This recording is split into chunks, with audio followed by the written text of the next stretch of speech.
the state of Maryland would say, you need to leave. So it will be recorded. And the nice thing about recording it is that we lift up the recording later to be used if you want to go back and revisit it. If you're a member of IMDRC, which I hope you are, you can actually access the previous recordings from the Journal Club as well. So today we have the privilege of having one of my old colleagues, Priscila Tamplain, who is going to actually talk to us about a very interesting topic that I came across and I think asks a very interesting and important question. So I'm not going to say anything more. I'm going to mute myself. I ask all of you to mute yourself. During the session, if you have a question, put it in the chat. At the end, we'll do all the questions at that time. Okay, so Priscila, over to you. All right, thank you so much, Jane. Thank you for having me here. It's an honor to present at the IMDRC Journal Club in May of 2024, in case you're watching the recording. So this is the last Journal Club for this season. So I am an associate professor in the Department of Kinesiology at the University of Texas in Arlington. And I wanted to say howdy. I am in Dallas, Texas. I know when a lot of people hear about Texas, they think about cowboy boots and hats, and you're not completely wrong. But we also have things like sports teams. So the Texas Ranger was the champion for baseball last year, and things like football as well. So this is sports country. If you're interested in sports, youth sports, this is a place to study for sure. Now, but most importantly, I wanted to say this because we have been selected as one of the host cities for the World Cup in 2026, with the first game here starting in June 14th. So I am prepared. I don't know if you are, and we don't know which game it will be, but I think it will be an exciting time. And let's just say the right name, right? Football, not soccer. But I think when we get to that time, you might remember the city, the area, and I may actually see you around. Who knows? But with that, let me just lower something here. Let's start talking about the article. So I really appreciate Jane inviting me to talk about this topic. I study both motor development and developmental coordination disorder. So I thought a lot about these two concepts and their similarities and differences. And this is, by the way, this is a great journal to publish in. It's called Current Developmental Disorders Reports, and it only publishes this sort of narrative reviews, and it's a great place to publish and read articles because it has more philosophical reflection discussions about topics. So it's kind of a different side of exploring some research studies and fields. And just in case, and by the way, I did publish this with my colleague, Dr. Joan Cairney, who's now in Australia. Now, just in case someone is watching this and is not feeling very productive at this time, or a student or something like that, I do want to fully disclose that I had this idea in 2013, which is hard to believe, but it was 11 years ago. And I talked to Joan Cairney at the DCD conference in Brazil about it. We discussed a few things that was 11 years ago. Now, only in 2018, I actually sat down and wrote a big portion of the article, but things happen, life happened again, and I put it aside. And last year, when Dr. Jill Zwicker, which is an expert in DCD, invited me to write for CDDR, is when I dug back all my files and said, I think this is good. I'd never used it, or it could be interesting to some people. And we decided to work on that, and it was published this year. So I don't exactly recommend this, but I just wanted to share that, You know, not everything is fresh and there's a few things. I think I really needed 11 years to really mature and really reflect about these concepts a little bit better. So it was definitely the right time for me. Now, there's two concepts in this article that I attempted to discuss. And I will use these general terms and I'll also relate to other terms. And those are low motor competence, which is a descriptor, right? It describes a situation. And developmental coordination disorder. Developmental coordination disorder is a diagnosis. I'm really interested in how these two are similar.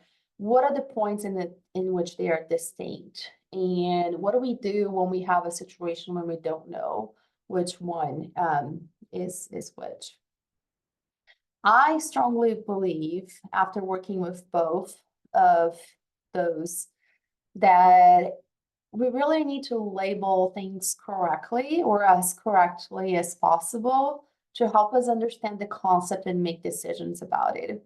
And in this example, we really need to understand what low motor competence is, what DCD is, and figure out how the decisions that we make are related to how do we assess and how, most importantly, how do we intervene? How do we promote interventions for people that have low motor competence or DCD?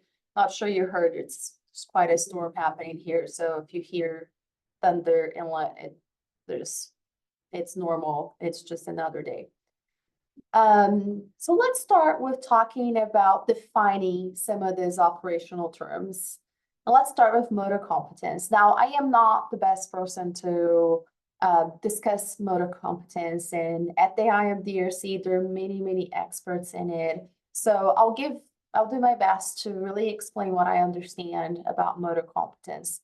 And what I understand is that it's a very general term and a global one for that matter that explains goal-directed human movement. So in other words, motor competence is how competent you are in your motor skills. And we also do know that having adequate or good motor competence is important, and I'll talk more about this later.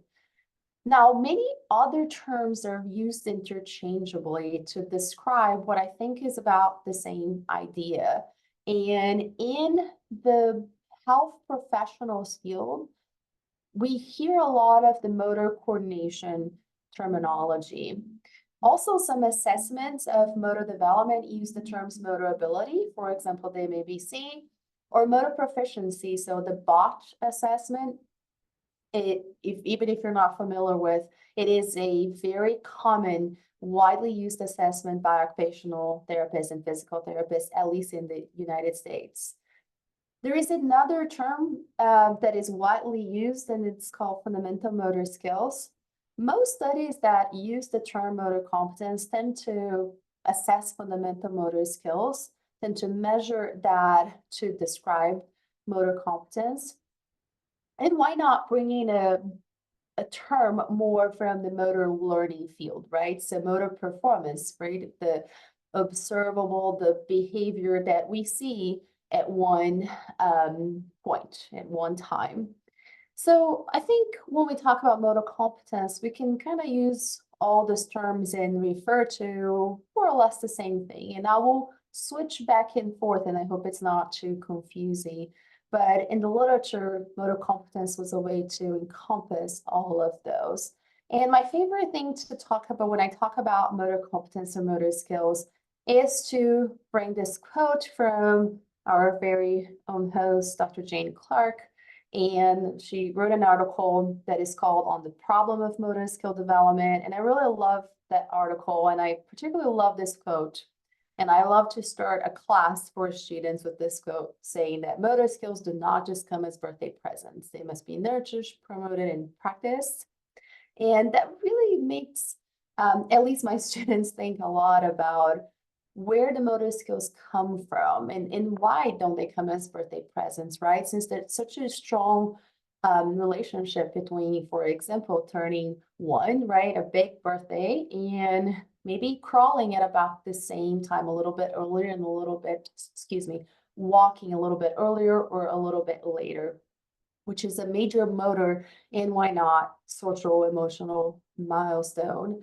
So there is a lot that comes with that. And it seems that in our field, we do understand really well the motor skills don't come as birthday presents, but let me tell you, this is not something that outside parents and our society in general knows. There is truly an expectation that motor skills just appear. And then that's probably why we have such a large prevalence of low motor competence these days.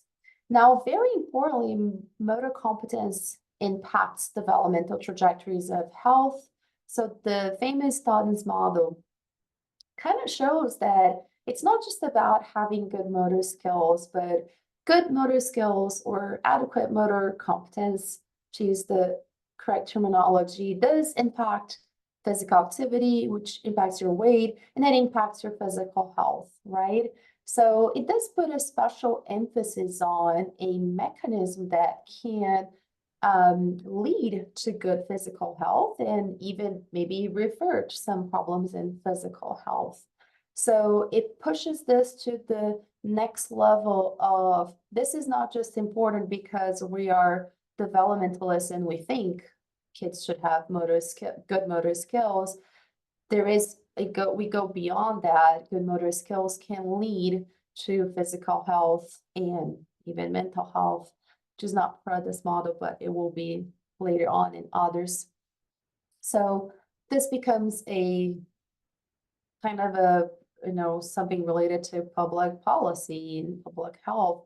It is one variable that we can measure and intervene on and potentially alter trajectories of health. And motor competence has been associated with this idea of the proficiency barrier. This is a very fun term to students.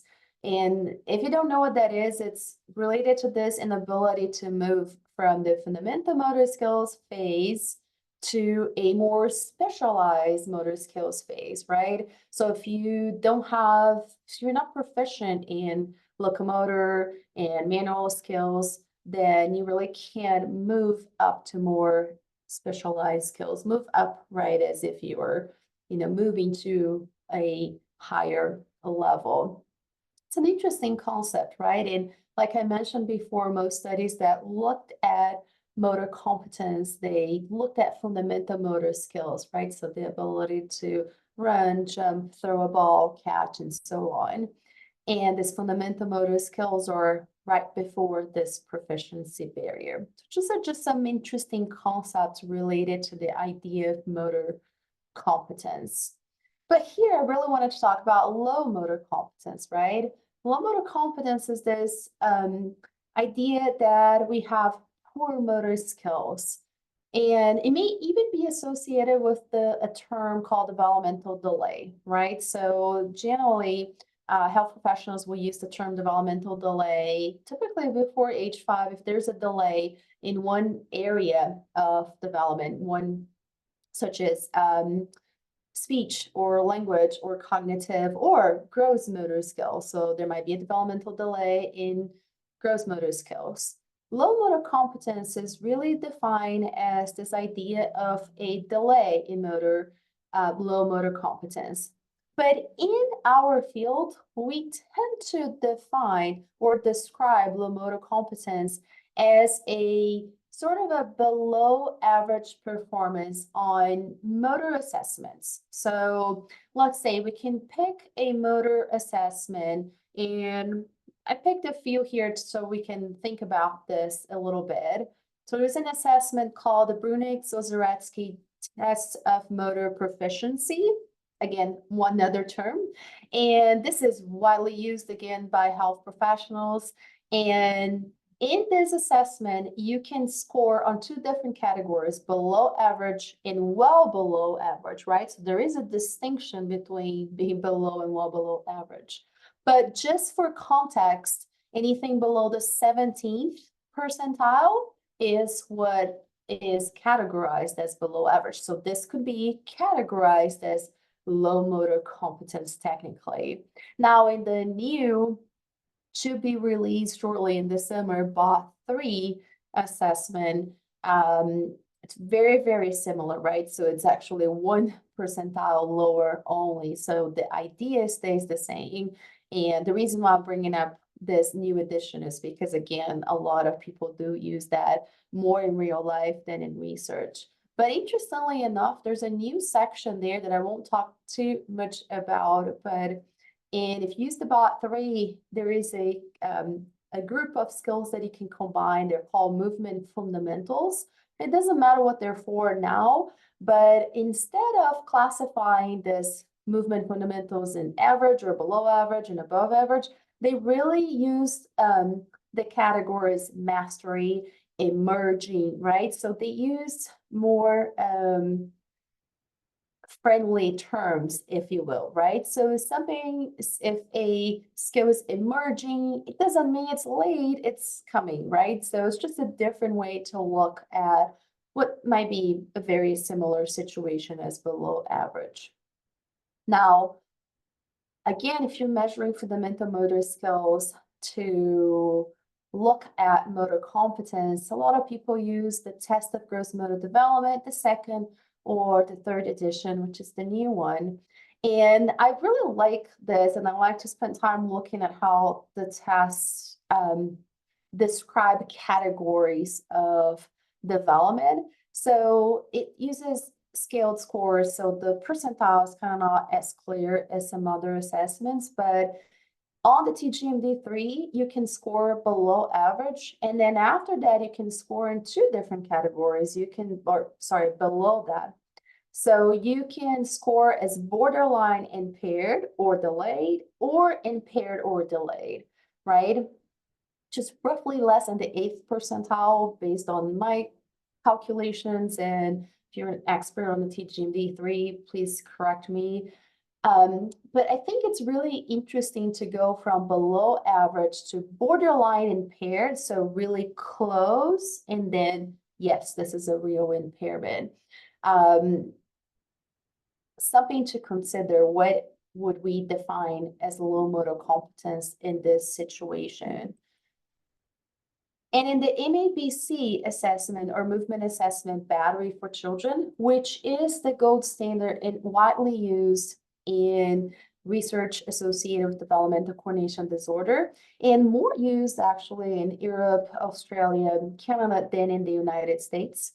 But it does not use an average system, so it describes only 3 categories based on a traffic light system. So there's a zone, there's an amber zone or really yellow zone, which is there may be movement problems, there may be low motor competence there, and it's between the 5th and the 15th percentile. So again, relating that to the BOD, very similar, the percentile that puts someone at a below average situation. And the red zone is a more significant motor difficulty, right? So below the 5th percentile. So we can kind of see the trends in what do we see as below average and what would we consider as low motor competence.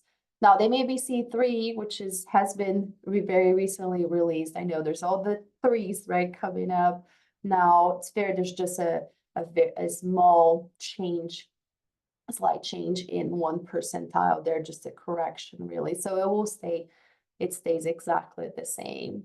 So anything below average could be considered low motor competence. So let's look at some studies that investigated motor competence with the purpose of looking for low motor competence in children, for example. So it was this interesting study done in the USA in early childhood, so 3 to 6. And they used the TGMD2, right? As I mentioned, motor competence is typically more associated with fundamental motor skills in studies. And in here, the authors define developmental delay as, risk for developmental delay as scoring below the 25th percentile. So slightly higher than the assessments that we mentioned, right? So not the 17th, not the 15th, but slightly higher. And 77% of the sample scored at risk for developmental delay, which is extremely high. Now, 30% of the sample really scored at or below the 5th percentile, which also, again, if we go back to the trends of assessments, below the 5th percentile is a significant motor difficulty. So in other words, you can be more sure that there is a motor problem there. So something to think about. In middle childhood, a few collaborators and I did this study in Brazil a couple years ago, or a few years ago, because time goes by fast, in elementary school age children. And we used the BOT2 assessment, and about 25% of the sample scored below or well below average.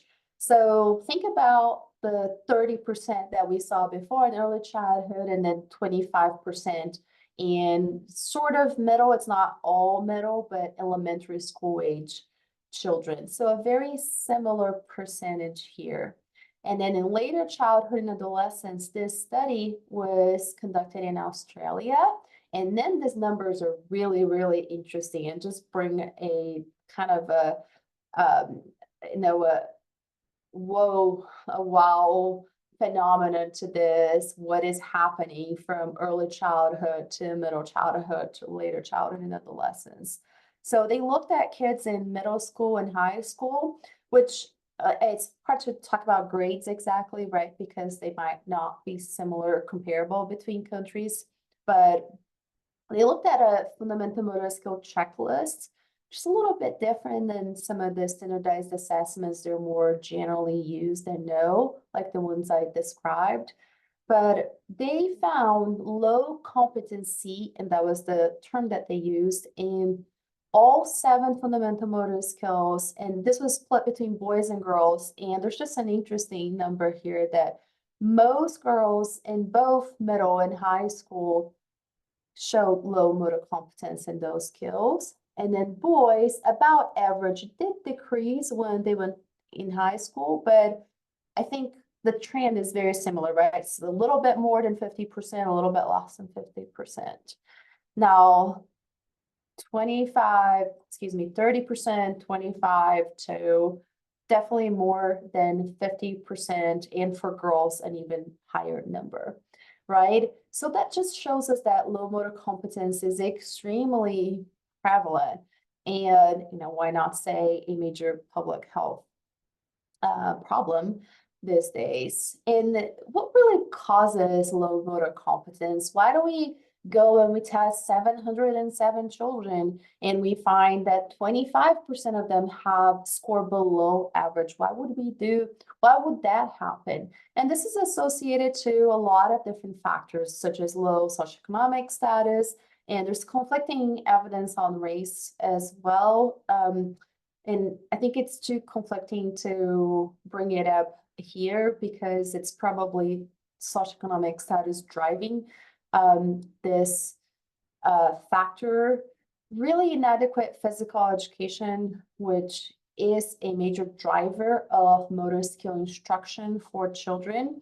But I always get ticked when I hear about physical education because there's a lot to say about that, but I see motor opportunities as really being part of the family and the family culture, right? We see this as an environmental system that really drives what the kids do and what they believe it's important to do. So I think the PE and the family should be at the same level, and definitely no play, very low participation in activities, sports, why not saying that, and very high screen time, right? So we do have to talk about that. I will be the one person today reminding you that you're probably doing too much screen time, and then if you have kids or see kids around you, they are probably doing, way more than they should be doing, and that is probably affecting some other things that they should be spending time on. Now, those are all the factors that are associated with low motor competence. As you can see, they're all environmental and they're all modifiable, right? So low motor competence may be very transitional. So if there's no family involvement, we can increase family involvement and potentially change motor competence, which is a really good thing. Now, I wanted to go and move to another perspective here. And let's talk a little bit about developmental coordination disorder. As I mentioned before, low motor competence is a descriptor. Developmental coordination disorder is a disorder. It's listed on the DSM-5, the text revision. It is clearly established. And even though it's not well recognized, it's still established, right? So the awareness is low, but the establishment of the condition is there. But it's not well known by its name, interestingly enough. So we have the same issue as the low motor competence side of things, that when they talk about developmental coordination disorder, they typically use terms like dyspraxia or developmental dyspraxia, which is another term in the manuals. Clumsy child syndrome, which is not a great term, but it does explain exactly what it is. And at the risk of sounding controversial, a lot of times when we talk about sensory processing disorder, we're kind of talking about developmental coordination disorder, very similar problems here. And DCD is at the core a disorder of poor motor coordination. So just like ADHD is about problems in attention and autism is about problems in social and communication skills, DCD, the core is motor coordination. So again, I'm bringing one of those terms, but motor coordination particularly here because coordination is in the name of DCD. But DCD requires that individuals meet 4 criteria in order for it to be diagnosed. So first, and this is exactly what we talked about in low motor competence, it is about below average performance in motor skills. But this below average performance needs to exist despite opportunities for motor skill instruction and experiences. So there is that caveat that if there's below average motor performance, then we need to ensure that opportunities have been given, right? So then it really changes the picture from a transitional environmental contextual situation to a true problem that happens despite opportunities are given. And this below average performance interferes with daily life, with school academic achievement and participation in other activities. So for example, you not only have problems in fine motor skills, those problems reflect in your handwriting, in your ability to do handwriting at the school with your peers in the classroom. So that will be different. So it needs to go beyond that below average to affect other areas. Now, the onset of DCD is actually early on, so it tends to show in some delays in motor milestones. That's not very clear yet what that means. But there's also a delay in early acquisition of motor skills, such as using silverware for self-feeding or putting clothes on. And the fourth and last criterion is, kind of sounds strange to say, disorder of exclusion, but it is important to remember this, that when someone is being evaluated for poor motor coordination, usually a physician is looking for other ways to explain the poor motor coordination first and excluding them. And if nothing applies, then DCD is a probable cause of the motor problem. So for example, cerebral palsy. Cerebral palsy can explain poor motor coordination. And if cerebral palsy is ruled out, then there's a possibility that DCD is present. It's not always like that. This is just an example.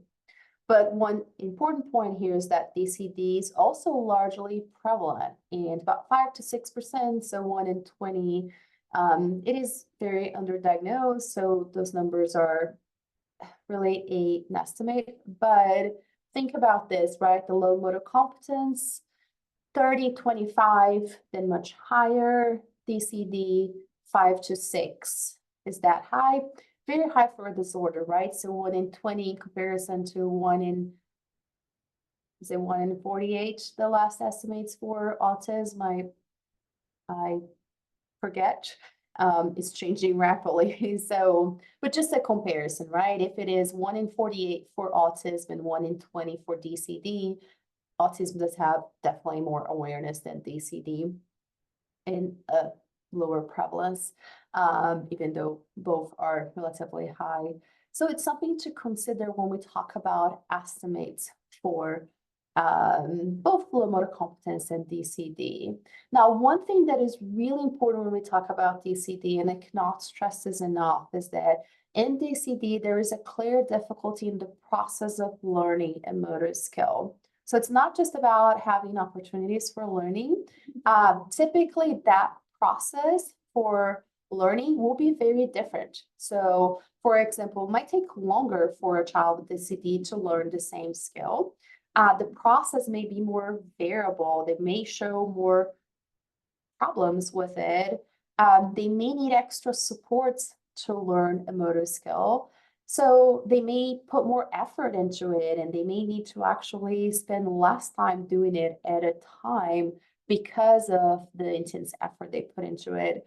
So it's not as well studied as we would like to see. Obviously, it's hard to do those studies, but understanding that DCD is a very clear difficulty in learning motor skills really help us understand DCD overall, because it helps us assess and it helps us intervene and then promote the better learning opportunities for these individuals that have a diagnosis.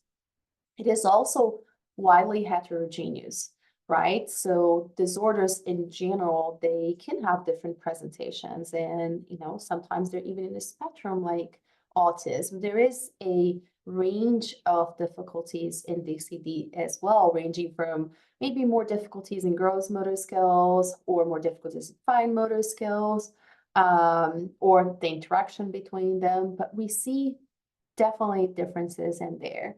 And DCD certainly co-occurs with other disorders. That is actually the rule and not the exception. And typically a diagnosis of DCD comes after another diagnosis. So it is a lifelong condition. So it's definitely not transitional, has really low awareness, especially with the term DCD. It's not frequently diagnosed, and there's several reasons for that. And it's well misunderstood.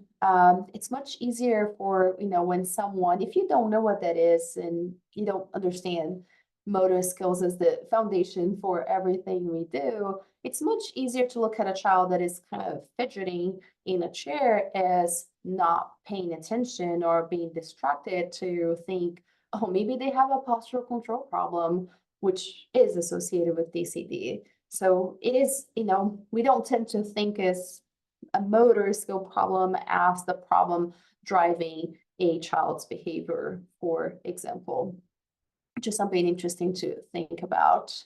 Now, in some of these other disorders, it's really interesting numbers here, but in some studies in autism, so I have phenomenal collaborators that have studied that in the past, and we have been very interested in dissociating these motor difficulties in autism and looking at whether they're DCD or something different.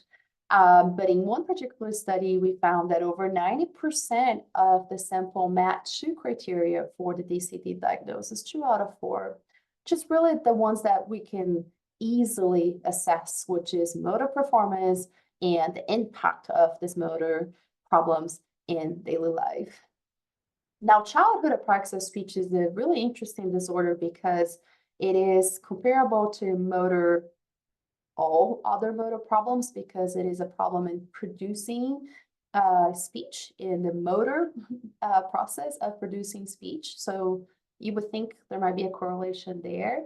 And I worked with a speech pathologist on this, and we found on a pilot study that 85% of the group showed symptoms of DCD. And we have a national study way more complete now, and it's under preparation, but it shows a prevalence of about 60%, which is probably a more accurate one.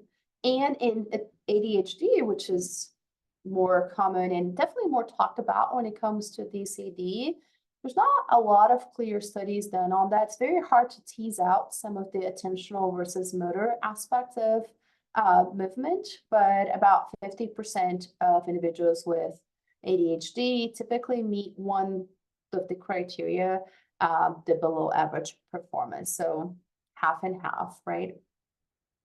Now, DCD is also associated with executive functioning issues such as working memory and inhibition. So it definitely goes beyond motor problems, and anxiety, depression definitely has been associated with that. There's a deep awareness in individuals that have been diagnosed with DCD of their motor problems, of them really telling their muscles to move and not being able to move as accurately as they want to. In studies, we have seen several different terms to describe DCD. And the two most common ones are probable DCD and risk for DCD. Really interesting ones, right? So it's not DCD, it's probably that, and a risk for DCD, which means something a little bit different. I'll explain at the end what that means exactly. We've also seen a lot of motor skill difficulties, which I used a lot too, right? So it's difficulties in motor skills, right? So it's kind of similar to low motor competence, but not exactly the same. And low motor ability.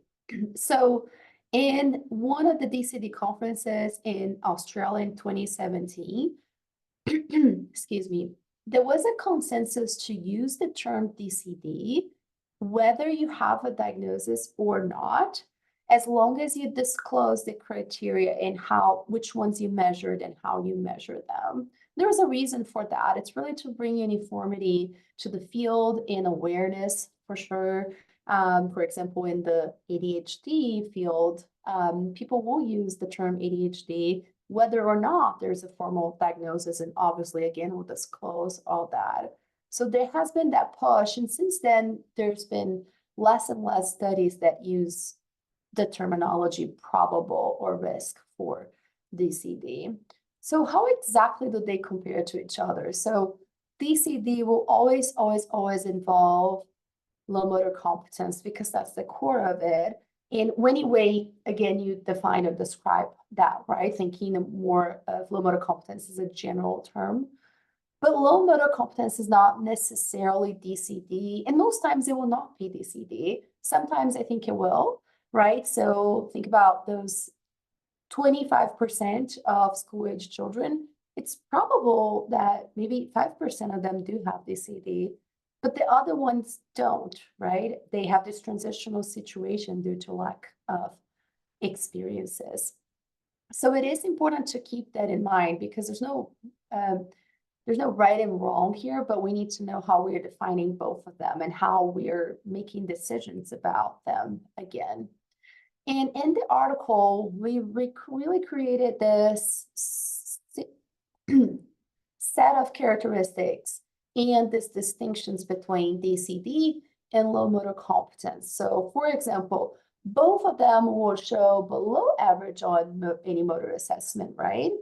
But for DCD, you will have adequate practice and experiences for motor development, but that's not going to be the case for low motor competence because that's typically the cause for low motor competence. Now, we will see this interference with other aspects of life in DCD clearly because that's part of the diagnosis, but in low motor competence, we're not sure, right? We don't know. And DCD is typically not associated with low socioeconomic status or disadvantaged circumstances. In fact, anecdotally, it's the very opposite, right? Because to go through the process of looking for, maybe going through the process of evaluation for a diagnosis that it's not well known, may require more time in, you know, a family's ability to spend the time and have the money to do all this. But it's definitely associated with low motor competence. And there is a very interesting sex aspect to this as well. So in developmental cognition disorder, more males are diagnosed, and that's common with many neurodevelopmental disorders. But when we talk about low motor competence, generally, very generally, girls tend to have low motor skills than boys, right? And that changes by age. If you remember the, later childhood and adolescence study, most girls really didn't have adequate fundamental motor skills.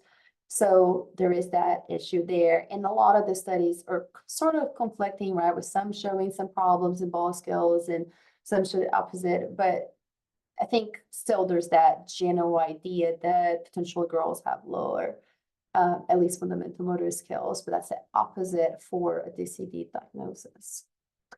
Now, and then comes the question, what improves with intervention, right? Can we promote interventions to improve motor problems? Intervention will definitely improve low motor competence because the lack of instruction typically causes low motor competence. Now, in DCD, typically intervention improves motor skills if it is a specific intervention that is oriented to problems that we see in DCD. And I know I'm being kind of vague with that, but it's not everything works for DCD, and not everything can improve performance completely of a child with DCD, for example. They may never get to a typical level of performance, but they may get very close with the right type of intervention. We really don't know about delays in early motor milestones and low motor competence, but that's one of the criteria for DCD. So that needs to be checked typically through parent history. And to be honest, it is probably out of the 4 criteria, the one that is the hardest to assess because there's no clear way to do this. So the lack of standardization really doesn't help the process. And there's always this question, right? And I do work with a lot of families in the community, and a lot of them ask me, can we grow out of DCD? And really, if you have a disorder, you probably cannot. You really can't grow out of it. It's a lifelong, it's a chronic condition, but you can improve several symptoms for sure, right? So there is that. Really, there's a lot to talk about this, but DCD cannot be reverted, while low motor competence really should be reverted, right? If it's really happening because of the lack of experiences, then it should be reverted. And there's one important concept that I didn't mention in the table and in the article, and I appreciate the opportunity to do this so you can go back and think about the things you did not do, and it's the causes, right? So we know what causes low motor competence, but what causes DCD? And it has been established that DCD, that individuals with DCD have some impaired brain function, right? So whether that's different or lower activation, so the different sort of brain function for sure. So it is a neurological cause. Now, what do we do with this 2 concepts that we're talking about? So the first thing is assessment. We talked about some assessments, we talked about what it means to be below average, but it really takes one day to assess motor performance, and it takes one day and one time to determine whether. Sorry, I have some echoes.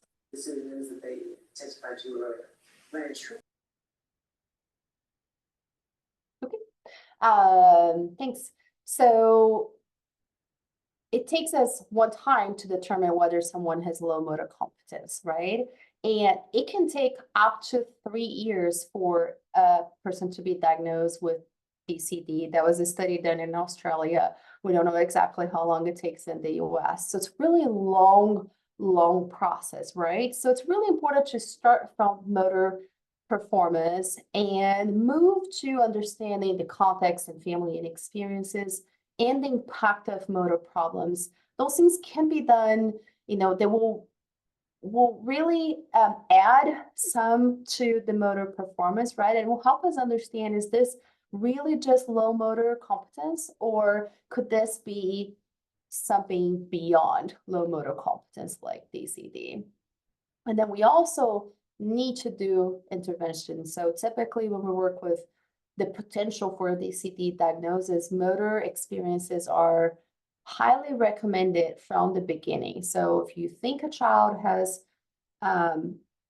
problems in motor skills, and I'm trying to find different ways to say the same thing, to say the same term, is to promote motor experiences is never a bad thing, right? Whether, again, that's just more participation in activities or play, leisure, family, things that they do, sports and games. There's so many things that count as motor experiences and are extremely necessary.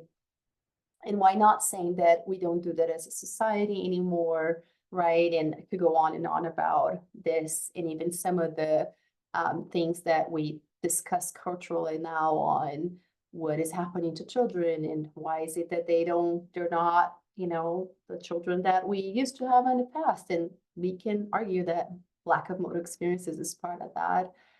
But if we have DCD, specialized motor intervention is necessary. So, for example, task-specific training is highly recommended. So, in other words, you're not be working with just general motor experiences. You focus on handwriting if the problem is in handwriting. And I really mean handwriting with the pencil or the pen, not just doing mazes, for example. So that would be very specific.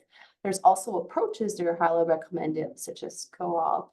And then unique strategies may be needed. So, for example, a child with DCD, if they're learning how to swim, they may need demonstration, which is maybe another child without DCD need, and they may need an extra kinesthetic component. They may need someone in the water actually putting their arms and legs where they should be and making them feel the movement in addition to the demonstration. So those supports can help them go through the process of learning motor skills, which, as I mentioned before, is definitely very different.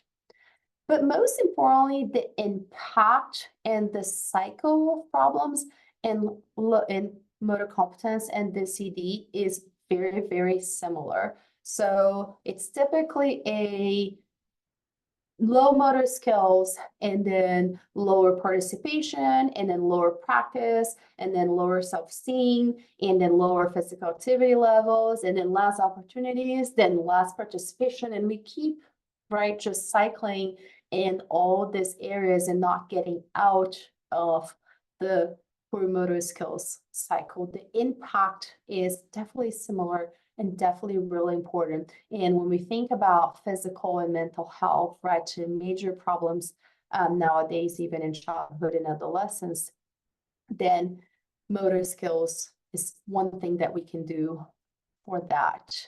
Now, some of the recommendations here is to really evaluate motor competence. And I quoted that because it's really about evaluate your definition of motor competence, whether that's motor ability for an assessment or fundamental motor skills. But that frequent evaluation assessment and the promotion of opportunities for motor competence can help us solve a lot of these problems. And there's one specific recommendation here that I wanted to mention, that DCD is only diagnosed or should only be diagnosed after age 5. There's a reason for that. It's because there is a variation in the rate of motor acquisition in early childhood, right? It's very related to family experiences. So if I go to a preschool now with a bunch of 3-year-olds, there will be 3-year-olds that can dress themselves and put coats on and zip them up. And there'll be 3-year-olds that cannot do that because they've never done it, because the parents do it for them. So there's this variation is caused by cultural aspects there. So there is a recommendation in the field that to use the term risk for DCD if we find low motor competence before age 5, to really increase awareness of the condition, but and also to, I was going to say the word force, which is probably a little strong, but to really encourage that follow up, right? Assessment of motor skills. Now, I do think that a clear distinction between terminology and these two concepts can really help us understand research studies and results and how we combine them, and most importantly, provide better assessments and interventions for people that have either low motor competence or DCD. Now, I know I'm pretty close to time, but I want to do a shameless plug here because I have this 1 minute that I can do this. Is a couple colleagues and I got together and we are building a database, big data, on motor behavior and neurodivergence. And so our goal is to build a big data set, and we have hundreds in there already, just to really understand motor skills in individuals with, for example, autism and DCD and ADHD and other conditions.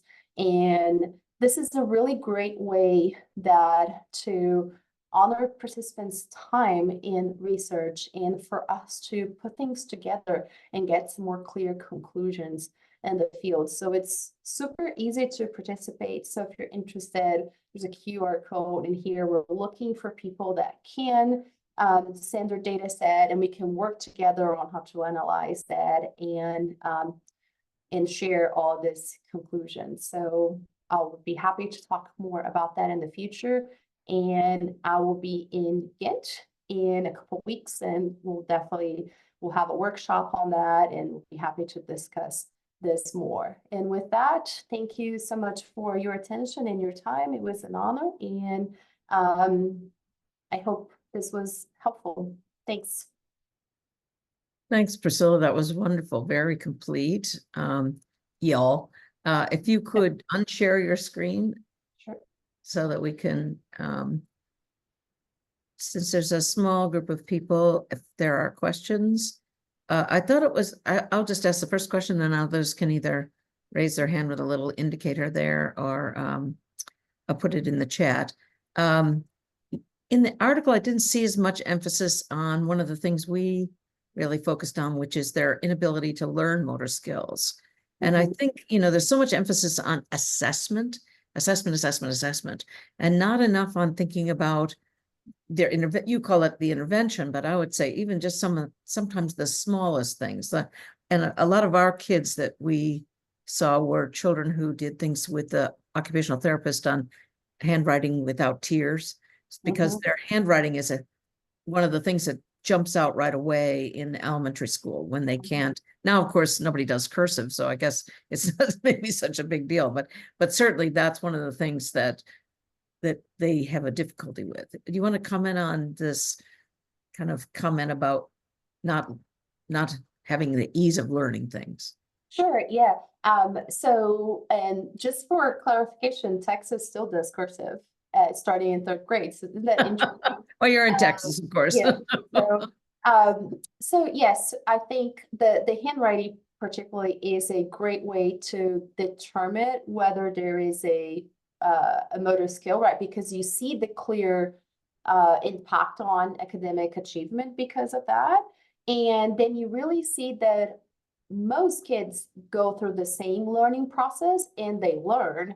And kids with DCD are the ones that do not. They keep practicing, and then the teachers keep telling them the same thing, and they don't seem to get it. And I hear this often too, that it's almost like they're doing something for the first time, always. And they keep doing it, and they don't get they have difficulties using feedback and transforming that into a new plan.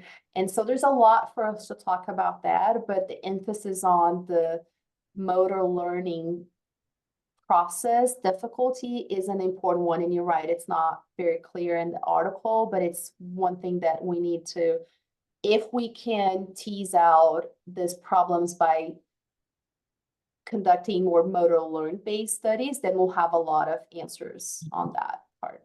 So I just heard a talk by Jürgen Konzak, who's done some work just on the perception part of children with DCD as well. And I think that's, it's sensory motor or perceptual motor, depending on how you think about that. But, it's one little boy said to me once, I just don't know what my hand is going to do.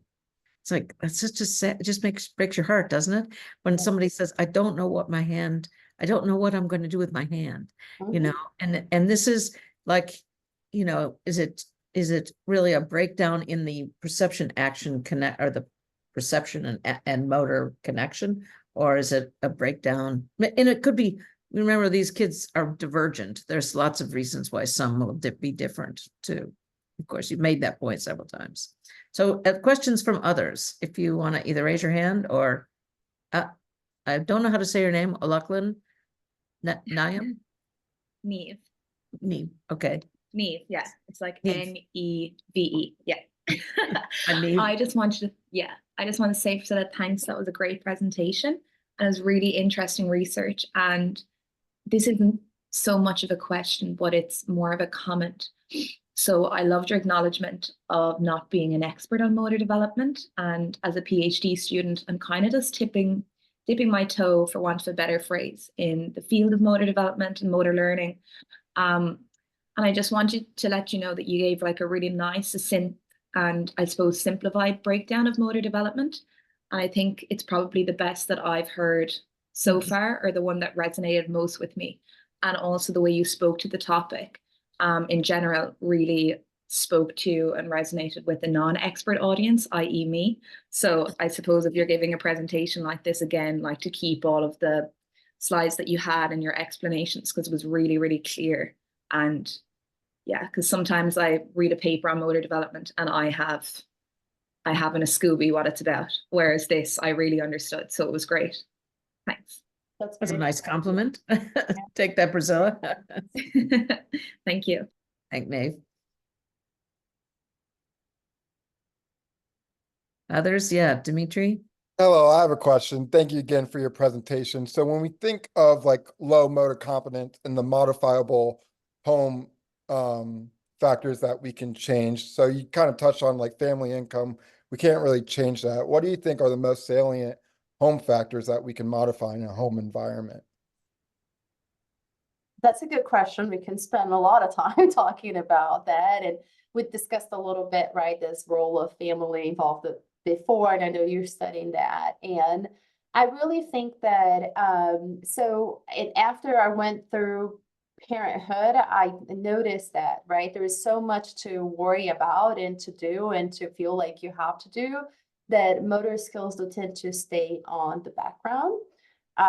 If you don't think, if that's not part of your life, then I think if parents, and it's not just about parent education, right? It's really about, in my opinion, I'm not an expert on this, but it's about overcoming barriers, right? So they know it's good. I mean, anyone would say that it's better to be playing outside than playing on the iPad, but if they don't have any other way to do things, they will choose the iPad, right? So it's really more about overcoming barriers. And I think this is important to keep in mind. And I really think that in the home environment, there's just a couple of things like, we can think about indoor space or outdoor space and how many, right? And I studied this a little bit a while ago in infants. So it's how we even move things around so it's more accessible to infants or small children or not, right? It's what are the things that we put out there that they can play with.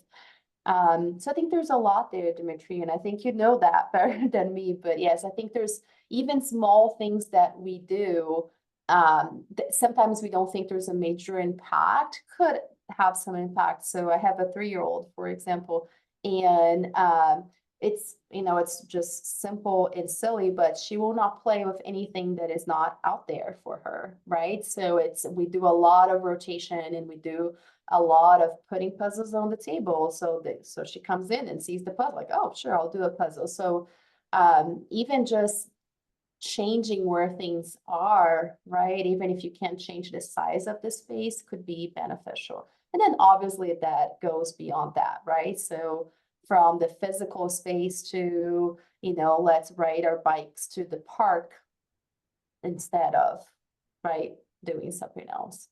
So I think one of the things that's underutilized is homework that's for your motor skills. I mean, what kid doesn't want to say, I have physical education homework, I have to do this, you know, and I think that's the kind of thing that, but I also think that not every home environment, some kids live in buildings that are high rises. No, like I've worked in Pittsburgh, and right off the campus, there were no safe playgrounds. I mean, they were all full of glass and things like that, or guys playing basketball, but nobody had a place for the children to do anything. So I think, you know, but I think if you send home to the parents something to do with your kids, you know, it might be something that, you know, we had homework one time when you had to restack all of the cans in the cupboard and put them in order or something like that. And so the mother's going, oh my God, but it keeps them occupied while you're cooking. Yeah. So it's the interaction between all these aspects, right? So the physical, the motivation, the opportunities. Yeah. Other questions? Can I make just a quick statement? It's not really a question about the terminology. So first, Priscilla, loved the presentation, did a fabulous job.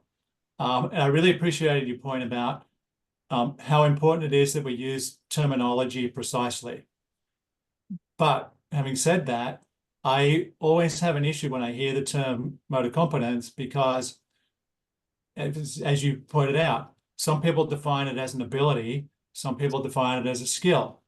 And historically, we've always made a clear distinction between ability and skill. So, you know, abilities are supposed to be the building blocks from which skill is assembled. And abilities are supposed to be difficult to modify. Skills are easier to modify. So how we use the terminology already gives us an idea about whether we're talking about something that's modifiable or not. And so this is one of the reasons why I think it's so important that we have the precision when we're using something like motor competence, that we all know what we're talking about. I would just like to jump in there on this word motor ability. I do not like this word. This goes back to the 1930s when we talked about intelligence. We don't use that word anymore. You know, ability is what? It's a collection of skills. You know, so I if I could banish one thing, it would be to banish the word ability. I have an issue with competence too, but ability is a vacuous term to me. Yeah, I mean, it goes back to, you're right, Jane, like the 20s, I think, is when it got introduced, but it was introduced as the motor equivalent of the intelligence quotient. Right, exactly. So it was like, do we have something that's similar?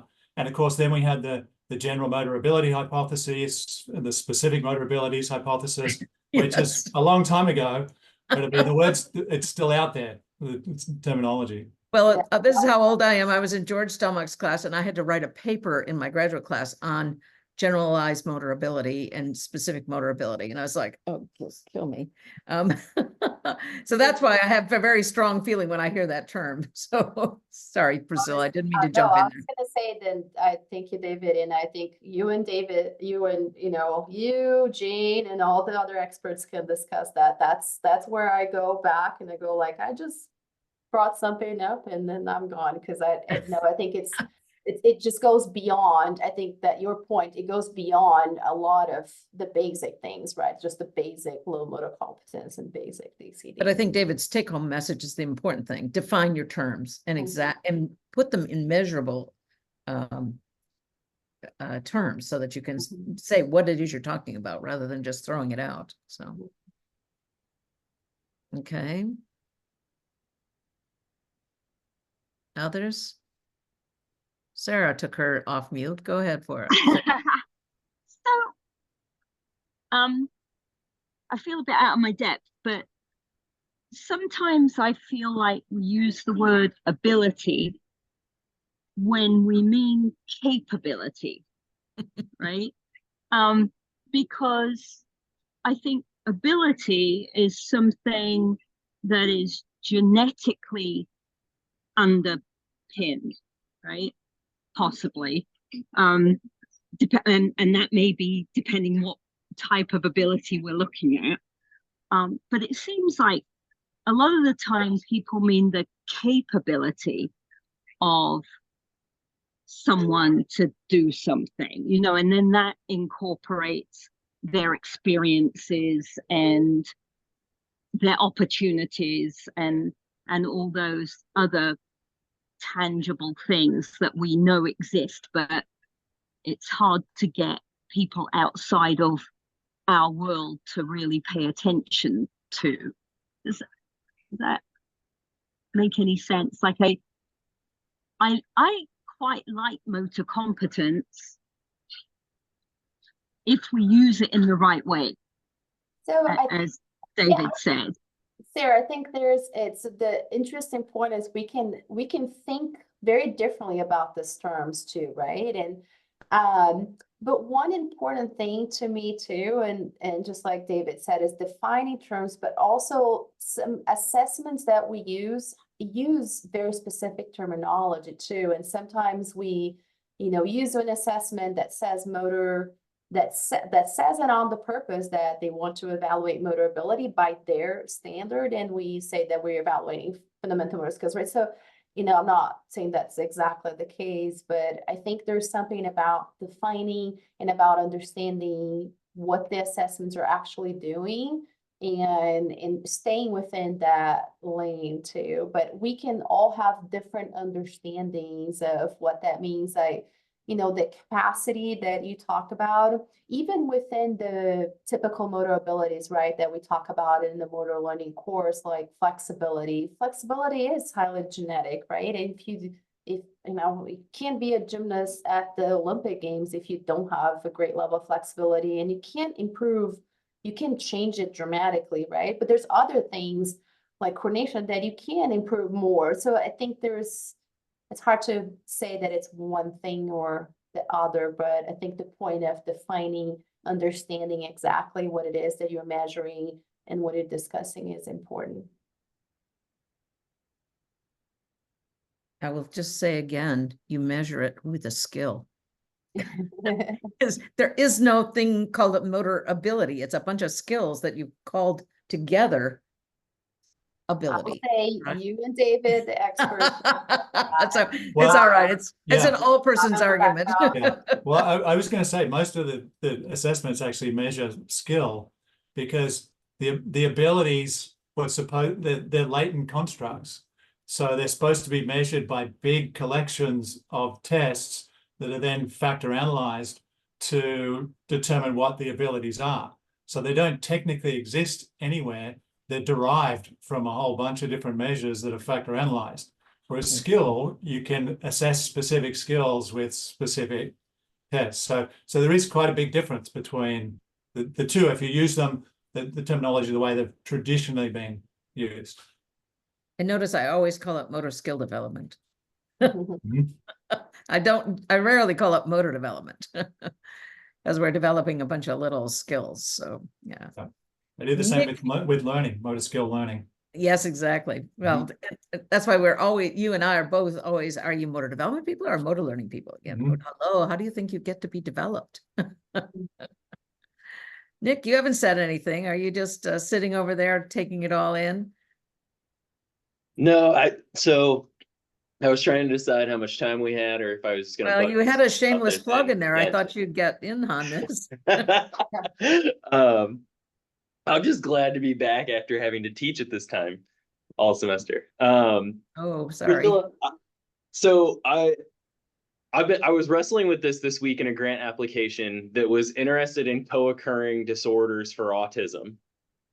And the high rate of likelihood or risk of not being diagnosed or with DCD and autism, or just general low competence in autism, and how to frame that would best sort of conceptualize this. So I wish I had heard this talk yesterday. So it sounds like to me that you're thinking, or from the presentation, that maybe like risk or high likelihood of DCD would be the best approach for talking about these undiagnosed, that we don't have like a motor learning history with, or like where if we only have that motor competence or motor performance assessment on. Yeah, the risk for DCD is a recommendation based on the fact that DCD is typically diagnosed later than other conditions, right, like autism. So, and keeping the risk there, it just helps people understand that there needs to be a follow-up on that. It's not just a descriptor, right? It could be something else. Now, this is a recommendation from the field, right? So it's not mine. I can't take credit for that, but I do tend to agree that that terminology may encourage professionals to keep track of that rather than just putting a developmental delay, right? Because a developmental delay, the gross motor delay, they might just, oh, it's just a delay, they catch up, right? Versus a potential diagnosis. So it's complex, right? You know, you have been doing a lot on this, and I think we still need to do a lot to understand motor problems in autism, and not only understand, right, but bringing this to the forefront of also problems in autism in general. Great. I'm going to stop it there because I'm mindful of everybody's time, and we've lost a couple of people because of this. Just a reminder, first, thank you very much. Yes. Priscilla, you've given us lots of things to think about. Yes, there we go. This will be recorded and put on the website if you want to access it. Someone asked about your PowerPoint slides. I would assume you could PDF them, maybe send that person directly if they wanted them, but not the slides themselves. There's too much work put into slides to, besides, how could they use you all unless they're from Texas?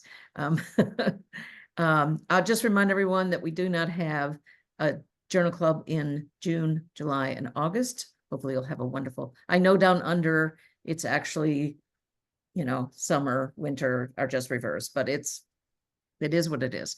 The other thing is I'm hoping to have our first one in September to be on artificial intelligence.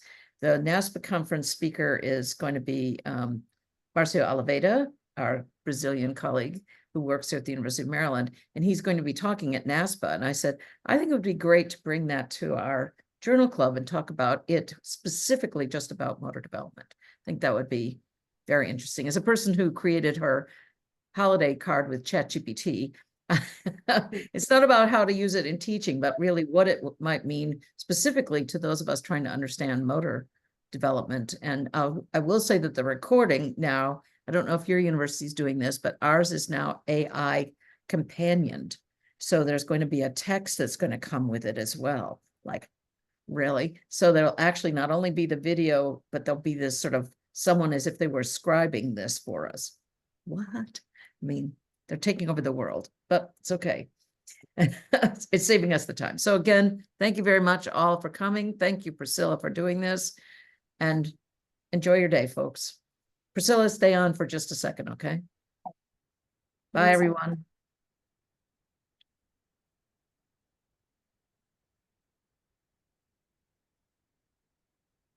That's when you know that people I just walked away from theirs, yes. they just joined, but left, yeah. Yes, okay, so I will send you the link as well, and you can feel free to share it. So it'll be on the website. I'll send it to the webmaster, but When it stopped recording, Jane? thank you. Yes, thank you. Just in case.